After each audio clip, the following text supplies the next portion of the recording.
이사야 33장 1절 말씀 공부합니다. 이사야 33장 1절 말씀 같이 공독합니다. 너 학대를 당하지 아니하고도 학대하며 속이고도 속임을 당하지 아니하는 자여 화 있을진저 내가 학대하기를 그치며 내가 학대를 당할 것이며 내가 속이기를 그치면 사람이 너를 속이리라. 아멘. 아멘. 오늘 말씀은 하나님께서 유다를 공격하는 아수르 왕 사네립에게 경고하시는 것을 내용으로 하고 있습니다. 아수르는 유다를 학대하고 속였다고 했습니다. 너 학대하며 속이는 자여 라고 그렇게 말씀하고 있습니다.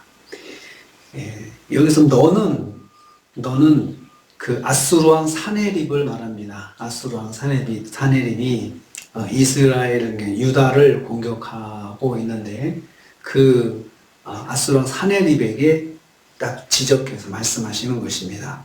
학대한다, 샤다드라는 말을 쓰는데요. 파괴하고 멸망시키고 압제하는 것을 의미합니다. 유다를 파괴하기 위해서 군사적으로 압박을 가해 공격하는 아수르 왕 사네립의 행위를 묘사하는 말입니다. 너 학대하는 자여 라는 말이 그 뜻입니다. 속인다, 속이는 자여 해서 속인다는 말은 유다를 공격하지 않기로 약속하고도 이를 파기한 아수르 왕의 배신 행위를 지적하는 말입니다. 그러니까 아수르 왕 사네립이 유다를 침략했을 때는 원래는 그러지 않기로 약속을 했습니다. 유다를 봐주기로 했습니다. 아수르는 유다 왕 히스기야로부터 조공을 받고 유다를 치지 않기로 약속했지만 배반하여 공격한 것을 지적하는 말입니다. 열왕기하 18장 13절 17절 말씀에 그 부분이 나오고 있습니다. 하나님께서 군사력을 믿고 횡포를 일삼는 아수르를 책망하고 있습니다. 하나님은 하나님의 백성을 괴롭히는 자를 기억해 두십니다. 하나님의 백성을 괴롭히는 아수르를 이렇게 지적하시는 것처럼 기억해 두신다는 것입니다. 두 번째로 아수르가 학대를 당할 것이다 라고 했습니다. 학대를 당한다. 너 화 있을진저 내가 학대하기를 그치면 내가 학대를 당할 것이다 라고 했습니다. 학대한다는 말은 파괴하다, 압박하다, 황폐하게 되다 그런 뜻입니다. 정신적인 측면에서 뿐만 아니고 육체적, 물질적으로 황폐화되는 것을 의미합니다. 먼저 이 말은 아수르 대군의 패배를 의미합니다. 18만 5천 명이 몰살당한 사건을 예고한 것입니다. 그리고 이로부터 90년 후에 아수르 제국의 멸망을 예언한 것입니다.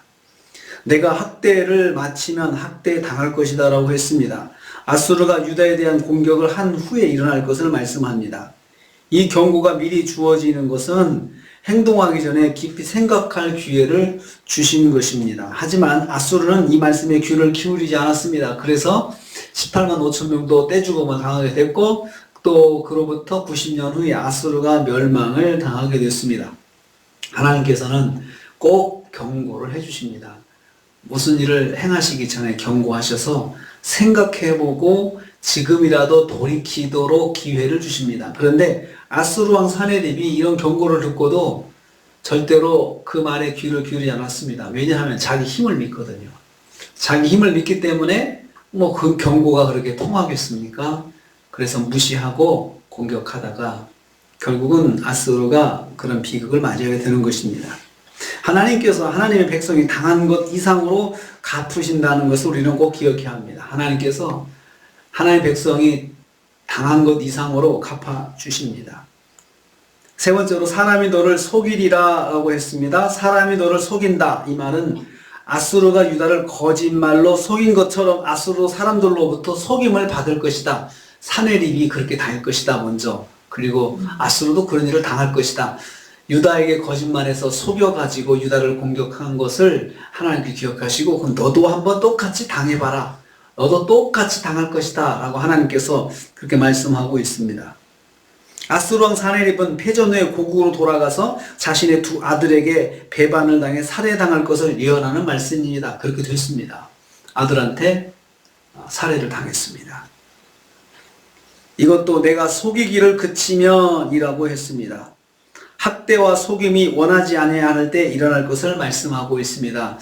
이 사람은 학대를 그치고 이제는 그런 삶을 살지 않는데 하나님께서 그때에 그런 일을 경험하게 하신다는 것입니다. 지금 나쁜 일을 하고 있지 않아도 옛날에 했던 나쁜 일 때문에 하나님께서 거기에 대해서 갚아주신다는 것입니다. 지금은 바르게 살아도 전에 했던 것 때문에 하나님께서 갚아주신다, 그 말씀입니다.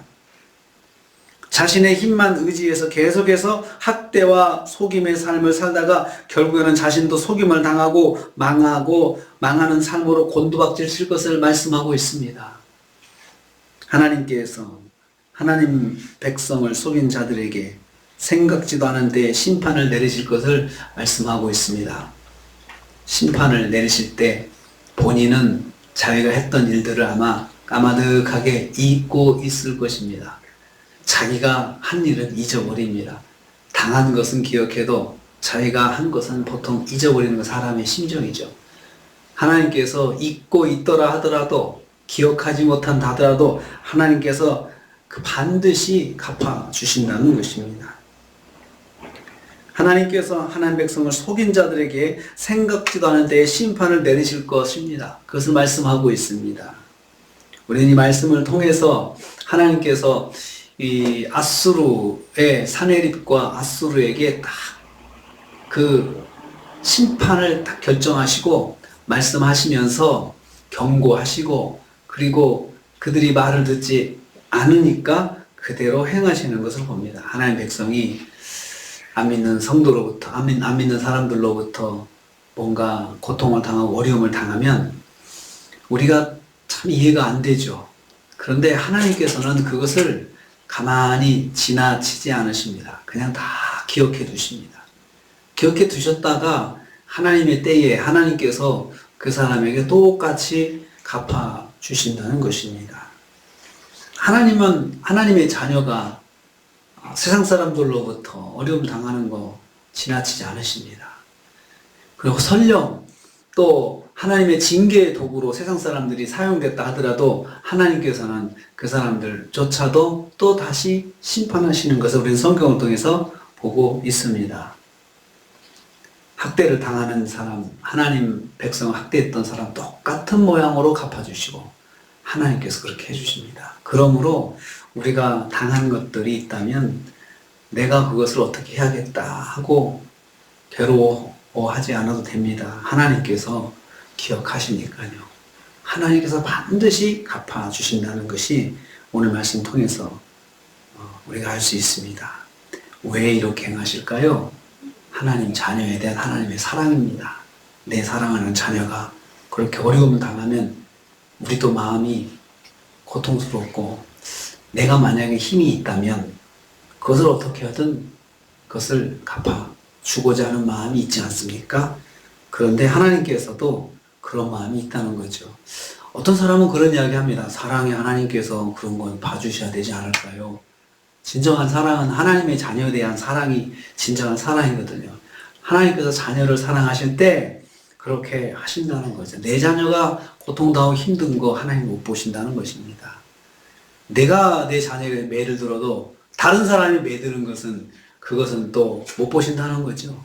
그래서 오늘 하루 우리가 살면서 우리는 어떻든 간에 하나님의 사랑 가운데 산다는 걸 꼭 기억하시고, 하나님의 사랑이 우리에게 있음을 기억하고 말씀 의지하고 주님 의지하면서 오늘 하루도 승리하시는 저 여러분 되시기를 주님의 이름으로 축복합니다.